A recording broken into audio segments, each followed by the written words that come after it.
I want you to listen to Mr. Robinson express how he felt being called African American when he didn't give consent to being called African American. So check it out. Let me know what you think. I love being black. I love being called black. I love being an American. I love being a black American. But as a black man in this country, I think it's a shame that every few years we get a change of name. Since those first ships arrived here from Africa that came across the sea, there were already black men in this country who were free. And as for those who came over on those terrible boats, they were called nigger and slave and told what to do and how to behave. And then Master started tripping, doing his midnight tipping down to the slave shacks where he forced he and great-great-grandma to be together. And if great-great-grandpa protested, he got tired and feathered.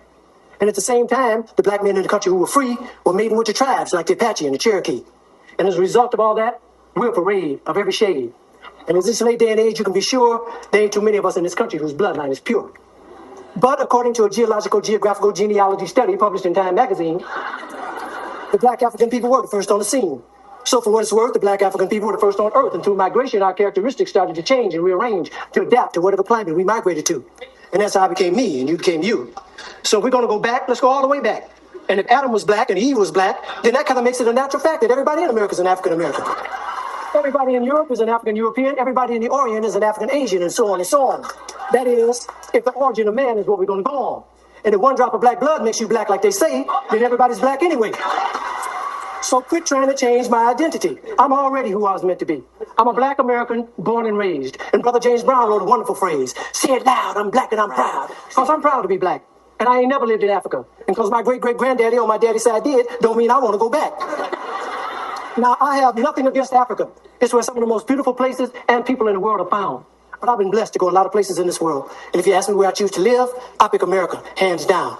Now, by and by, we were called Negroes. And after a while, the name was banished. Anyway, Negro is just how you say black in Spanish. Then we were called colored. But shit, everybody's one color or another, and I think it's a shame that we hold that against each other. And it seems like we reverted back to a time when being called black was an insult. Even if it was another black man who said that a fight would result, because we've been so brainwashed that black was wrong, till even the yellow niggas and the black niggas couldn't get along. But then came the 1960s, when we struggled and died to be called equal and black, and we walked with pride with our heads held high and our shoulders pushed back. And black was beautiful. But I guess that wasn't good enough, because now here they come with some other stuff. Who comes up with this shit anyway? Was it one or a group of niggas just sitting around one day? Feeling a little insecure again about being called black and decided that African American sounded a little more exotic. Well, I think you were being a little more neurotic. How come I didn't get a chance to vote on who I'd like to be? Who gave you the right to make that decision for me? I ain't under your rule or in your dominion, and I'm entitled to my own opinion. Why you keep trying to attach yourself to a continent where even if you got the chance to go and you went, most people that wouldn't even claim you as one of them? As a pure, we're the only people whose name is always a trend. When is this shit gonna end?